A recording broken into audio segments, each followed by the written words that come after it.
صلى عليك الرحمن أزكى الصلاة والسلام. يا ربي ارفع مقامه دوما في كل مكان. سيدي يا محمد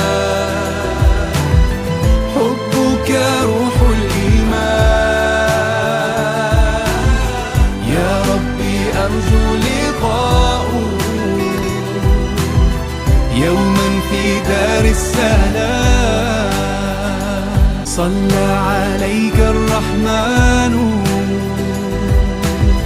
أزكى الصلاة والسلام. يا ربي ارفع مقامه دوما في كل مكان.